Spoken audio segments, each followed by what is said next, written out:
how to desaturate an image in Affinity Photo. We're going to use adjustments. Normally you can find them just next to your layer panel. Here, the list of adjustments. If you cannot see this studio window here, you can always double check that it's turned on.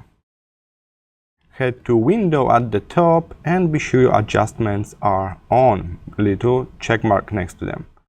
If they're off, you can just click on them and they will turn on. They will show here or they will pop up like that. And you can drag them in the position you want.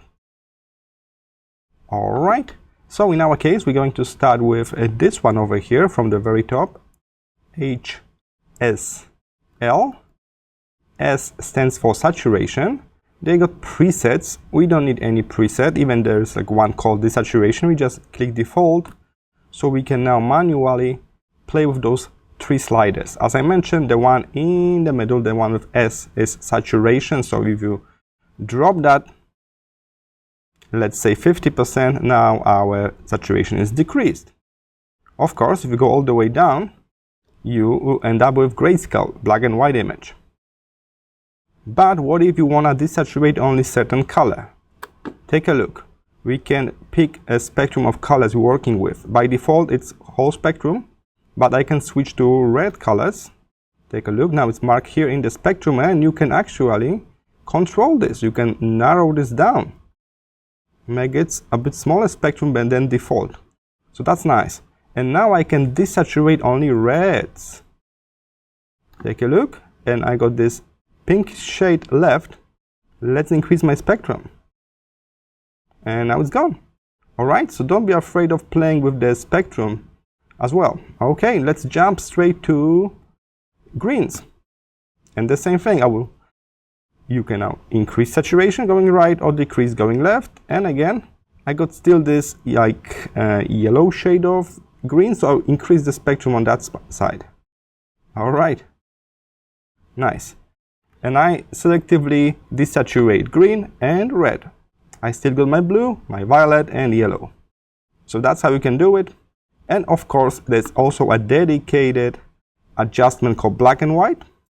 If you use that, as you can guess, you will end up with black and white image, and you can of course control how those colors are converted into shades of gray. So that's also nice. Let's go back to the layer panel to inspect. This is this black and white adjustment. You can turn it on and off, the visibility of it. You can also delete that. And as you may notice, the adjustment for saturation is like kind of like separate layer. It's non-destructive. Take a look. The original image is still below. I got non-destructive desaturation adjustment. Let's double tap on the icon to have this pop up back. Alright, I want to desaturate this completely, all of the shades. And now, one more trick. You can actually apply a mask on the adjustment itself. So if I add a mask layer to it, here's the black mask. By default, it will turn into white one, showing everything. But we can now paint over it, or we can use some kind of gradient. So let's try with the gradient tool. If I grab the gradient, click on the mask, create a gradient between black and white, and as you may guess, white color will be adjustment, so it will be desaturated. Black color will be original image, and all of those grays in between will give us this nice transition between black and color image. Alright, so we can play with masks as well if you're putting the desaturation adjustments. Alright, I hope this video was helpful. Now you know where to find the correct adjustment and how to use it. See you in the next one.